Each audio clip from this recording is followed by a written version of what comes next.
any of this before. So the Wage and Employment Dynamics project has been several years in gestation. It came back partly through some discussions a few years ago, thinking that let's imagine that if we knew a person's hourly pay, structure of their pay, personal characteristics, the employer, the non-wage income, self-employment income, and this for a lot of periods and how it changes over time, we can really do quite a lot with this. Now, let's consider we could think about wage progression. We could think about the impact of universal credit and benefit reform, labour market equality, distributional impacts, education choices, labour markets, commuting patterns, tax regulation, ex-service personnel, householding, retirement decisions, etc., etc., etc. Essentially, across a lot of government, if you have this sort of information, then every government department is going to have some interest in this. From the Ministry of Transport wanting to know about commuting patterns, the Ministry of Defence wanting to know about what happens to their service personnel, key interest to departments concerned directly with employment and labour, such as BEIS or HMRC. So that is a nice need. How can we actually make this work? Well, let's start off with thinking about our worker. I'm afraid he's a male worker because I can't do skirts in my skip diagrams. Okay, let's imagine that we knew all of the personal characteristics of this person. We also knew quite a lot about their wages, their hour, their industry, where they're working, and possibly about other forms of income, whether they're on pensions, child support. What we'd also like to know for that person is how that's changed over time. What is their work and labour market history? I'd also like to know about where they're working. You know, what types of industries are they working in? What types of companies are they working for? I'd like to know about all their family relationships. You know, if it's a two-adult household, what's the relationship between the employment decisions of those individuals? And I'd like to know about it for everyone in the population. So that's my vision. Seems straightforward enough. As the good thing is that this data does exist somewhere in the UK. All of this information is around and about. The problem is that it's not all in one place. So let's see, where is it? So ONS ASHE, the annual survey of hours and earnings, gives you really detailed information on the workplace characteristics of and the employment, the earnings characteristics of an individual. Lots of details on wages and hours, the sort of organisation they're working for, and best of all, we have the same people followed for up to 40 years. So a phenomenal research resource in there. We've also got ONS has business data, so much more information about the businesses. And there is potentially a link between those. Then DWP has a lot of information about, for example, other income sources, and it's also got lots of personal characteristics. HMRC has information on earnings, information on employers, self-employment, information on the whole population. HESA and the Department for Education have more personal characteristics, information on the population, lots of information about relationship between employment and working.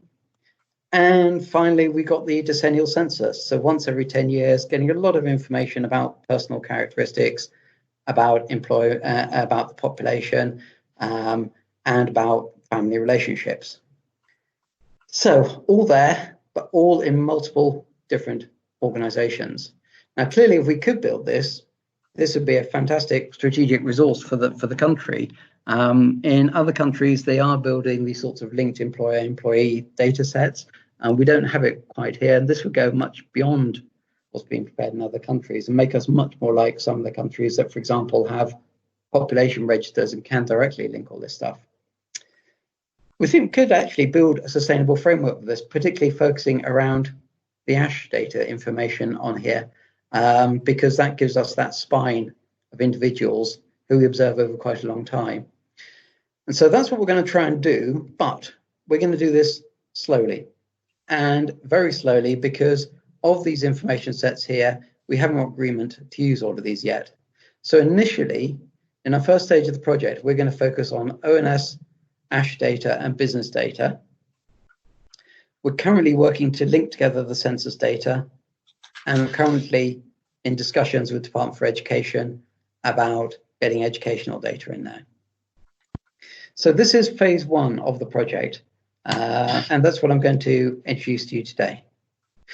So we've got funding from ADI UK from end of last year until 2022.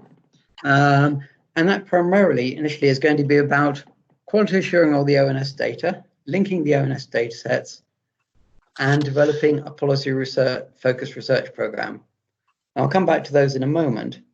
But one thing I want to use is we're going to try and take a different way of developing these data resources, what we might think of as a co-production model of working.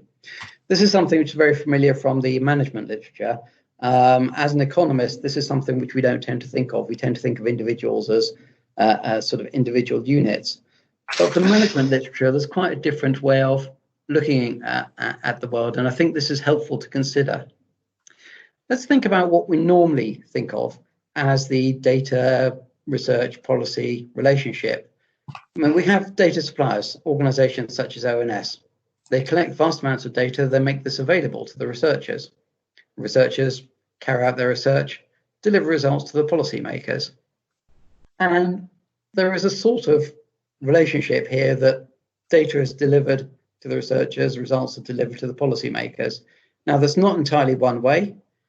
For example, when ONS reviews its surveys, quite often it will get in touch with the users of the data, the researchers, the policymakers, and ask for input before it goes back and revises its data collection strategy. And of course, researchers don't just dump results down on policymakers. There is a conversation that goes on there. But what we're going to try and do, the co-production model, is trying to change this to make this much deeper relationship. So that when we're thinking about relationship between data suppliers and researchers, it's not primarily one way to the other, that this should be a core part of the relationship, the joint development of the data. And similarly, when we're thinking here about the relationship between policymakers and the researchers, making sure that it's not just we are presenting some information, we found some interesting results, are they of value to you, what's your impact? But very much there is a close relationship between the policymakers and the researchers, and then feeding back to the data suppliers and forward. So we've got this quite deep relationship. So let's look at it from the data side. So the data goals we've got are very specifically in this initial phase one, complete set of ASHE data, cleaned, linked by person and job, linked to the employer data. Now that seems in a way why we're doing this, because surely ASHE has been around for many years.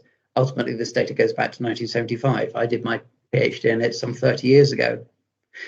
Thing is, from the discussions with ONS, what we know is that there is more information in there. So there's a lot of information about the quality of the data, which is collected, which has not been made available. Think about some information about imputation, about sample stratas. There are also lots of queries about the data. Now, because ASHE has been used for such a long time, there is a huge body of knowledge out there. One of our first tasks has been to contact other academics and ask them to provide us with all they know about the issues that are contained within the ASHE dataset. And we've collated those, and we're now trying to work these through as a to-do list of trying to find out everything we can about the data. So, for example, there are some variables in the ASHE data which the documentation describes in one way, something like the main job variable. Now, that in theory should say this is what someone's main job is, and this is how it's defined. If you compare that data, that variable, with the actual definition of the data, it doesn't match up. So there's about 20% of the cases where the description of the variable doesn't seem to match the actual data that's in there. So there's a huge body of knowledge because this information has been used for so long. So one of our key roles is trying to collate all of this information and put it together and start working through. That's just on the ONS, ASHE and BSD datasets, the business structure dataset. But the second part of this phase one is going to be linking to the Census 2011 data. Now, that is slightly different because as the researchers, we don't get access to the details of the linking process. We never see identified data, for example. We only see the results of the process in a dataset suitable for research use. But how we can contribute to this is being very highly engaged customers.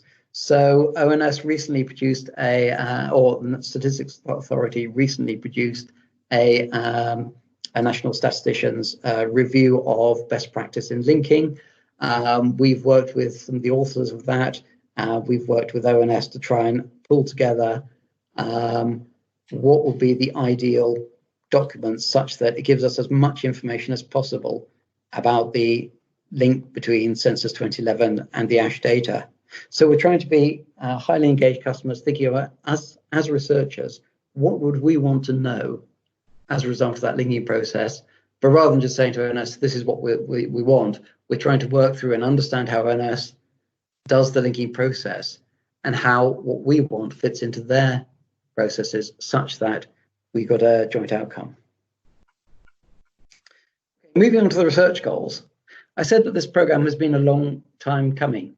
It partly, I suppose, derives from a discussion some of us were having about 5 or 6 years ago, but it really started to coalesce in around 2018, where we looked to some degree at the Administrative Data Research Network, and we knew that that had done some really good things, particularly in Scotland, Northern Ireland and Wales, but some of the big goals of that project to link administrative data together hadn't come through. And one of the feelings was that there was a sense that this was very much researcher driven and it didn't engage very much the policy side of things. So back in 2018, we started with very much that diagram I put up at the beginning saying, if we could do this, how would it help government departments? Who would be interested in this? Can we build a coalition of interest such that this would be widely supported across government? We can actually make a difference here. So we started by reviewing all the areas of research interest. We talked to various government departments on here. And we put together a program saying, if we can do this, there is sufficient value in here across government for this to be supported. We have an initial research program. It's been supported by 2 of the smaller government departments, Low Pay Commission and the Government Equalities Office, because those 2 departments were quite closely tied to the initial data plans that we wanted.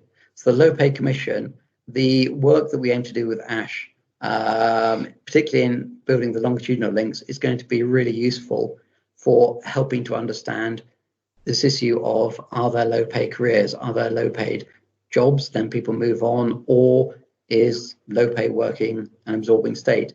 How does it matter over the life cycle?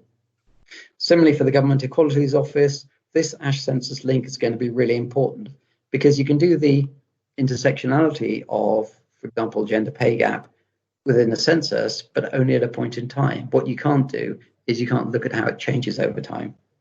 So those are our initial research priorities. Longer term, we have an academic stakeholder group and a government stakeholder group. I see a number of our members of both of those are here today, so I'm thank you for coming along.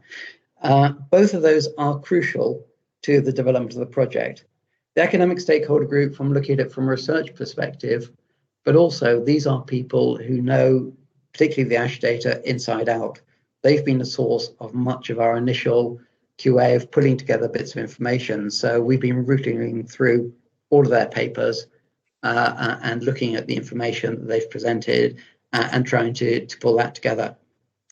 The government stakeholder group is at the other end of the chain. What we're trying to do is make sure is that because there are so many potential areas of research that can be carried out here, we're using the government stakeholder group to identify areas of relevant research, to look at potential other data sources being linked together, and to help direct some of the research interests that we have, because otherwise we could go off in many, many different directions.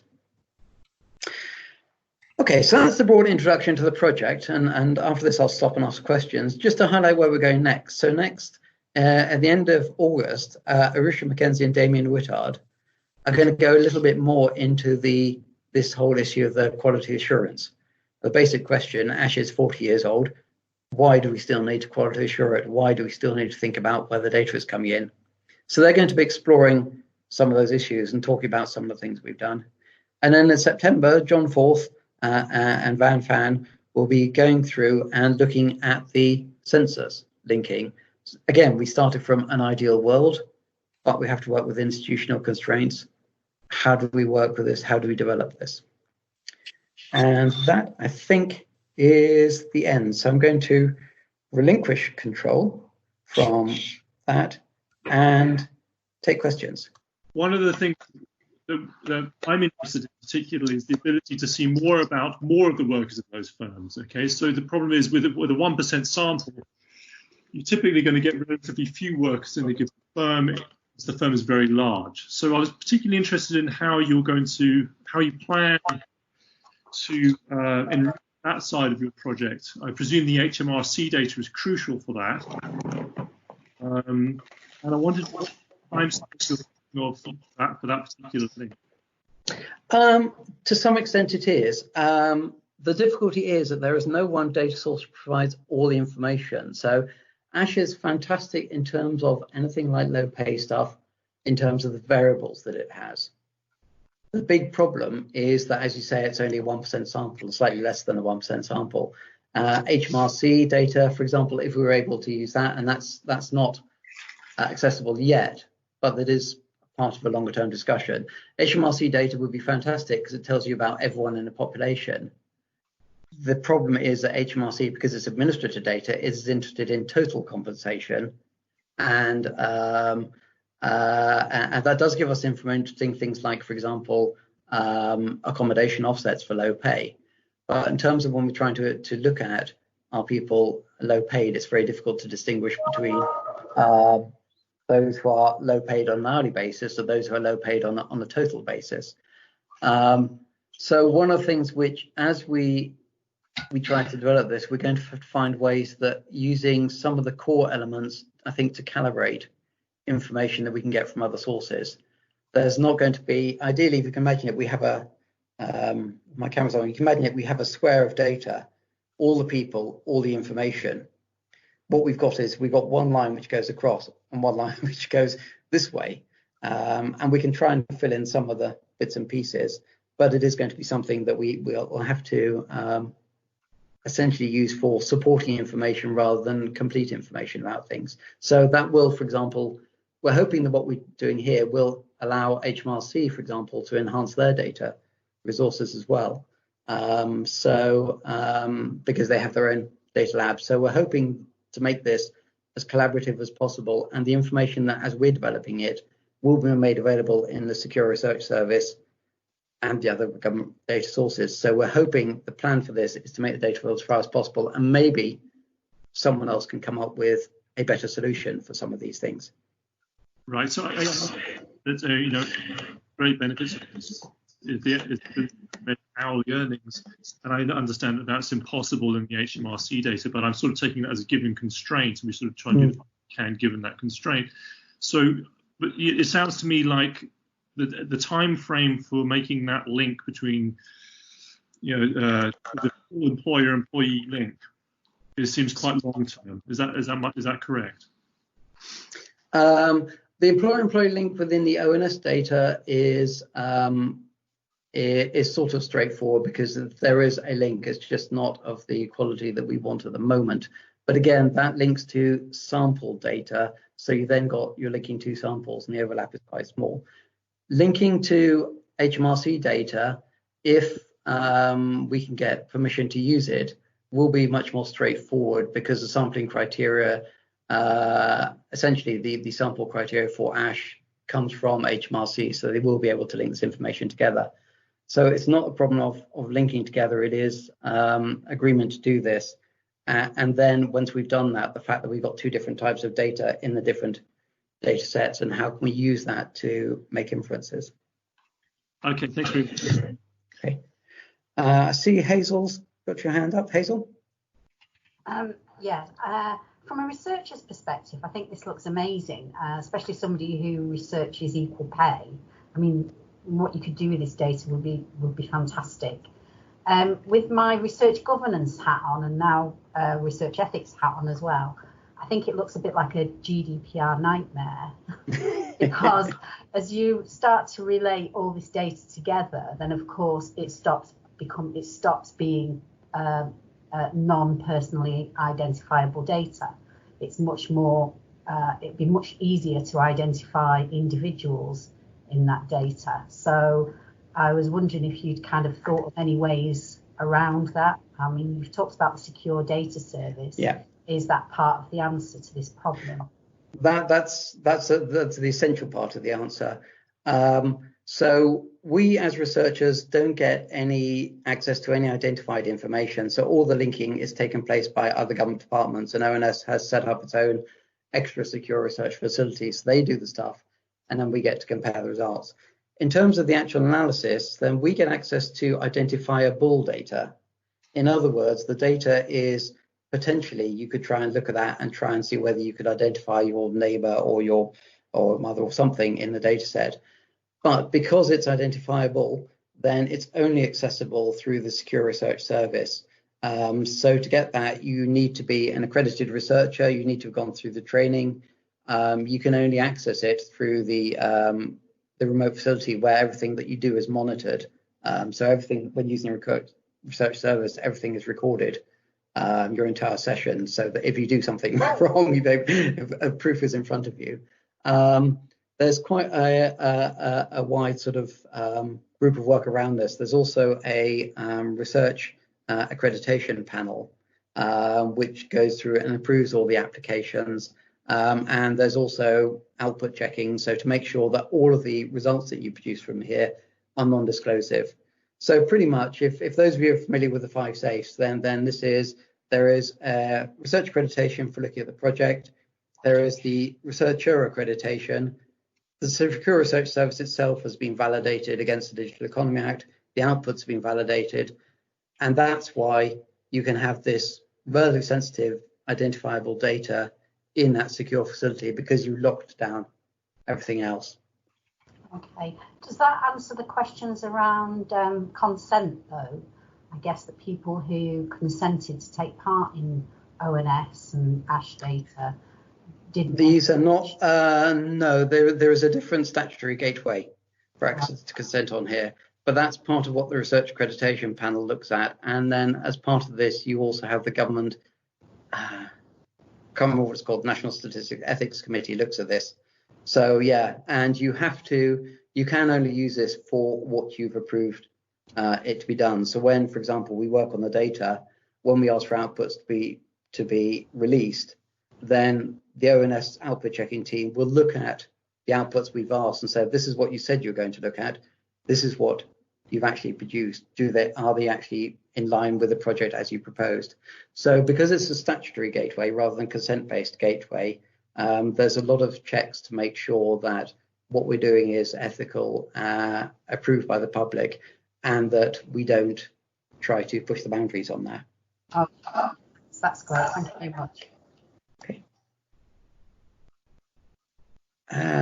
Any other questions?